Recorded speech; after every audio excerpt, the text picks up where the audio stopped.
Откако премиерот Мицкоски актуализираше, неговиот коалициски партнер и председател на ЗНАМ Максим Димитриевски ја поддржи идејата за вонреден електронски попис. За Македонија да се изгради како држава, мора да располага со реални и точни бројки на населението, вели Димитриевски.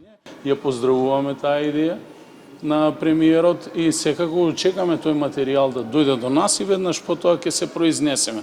Да, добро е секогаш да знаеме што имаме, кого имаме и со што располагаме во државата и врз база на тоа да креираме планови за еден можен развој, подобар развој и поголем развој на државата. Според опозицијската ДУИПАК, процесот на пописот во 2021 година бил законски и транспарентен.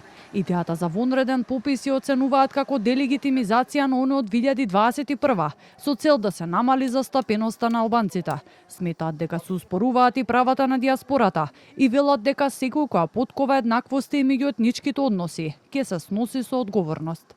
Обвинувањата за незаконитост се намерен обид да се прикрие срамната, неправедна и антиуставна одлука на оваа влада, која без каков било политички легитимитет од албанците ја намали нивната процентуална застапеност. Овој потек, веќе поништен како незаконит, не представува само техничка или административна грешка, туку тежок политички акт со цел систематско намалување на застапеноста на албанците, занемарувајќи го придонесот, присуството и правата на диаспората.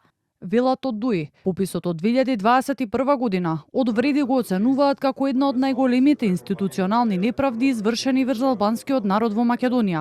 Оттаму сметаат дека токму со овој попис биле исклучени од пресметка илјадници албанци од диаспората и обвинуваат опозицијата за предавство на албанскиот народ. За предлогот за електронски попис допрва ќе се изјаснат. Со подписот на ДУИ и техничка имплементација на СДСМ, Државниот завод за статистика беше трансформиран во инструмент за манипулација. Нашата диаспора, која со децении ја одржуваше економијата на ова држава, беше третирана како невидлива, како статистички безвредна, како проблем што треба да се избегне. Но зошто? Затоа што диаспората не можеше да биде контролирана од ДУИ. Не можеше да биде заплашена. Не можеше да се купат гласови од нивна страна. Владата во април формирала работна група за утврдување предуслови за дигитален попис, информира министерот за дигитална трансформација Стефан Андоновски. Тој објаснува дека прв чекор е прочистување на базите на податоци за точен и ефикасен процес, а потоа треба да следуваат и потребни законски измени. Ако овие чекори успеат, Македонија ќе биде технички подготвена за дигитален попис и пред предвидениот рок, доколку институциите така одлучат, вели Андоновски.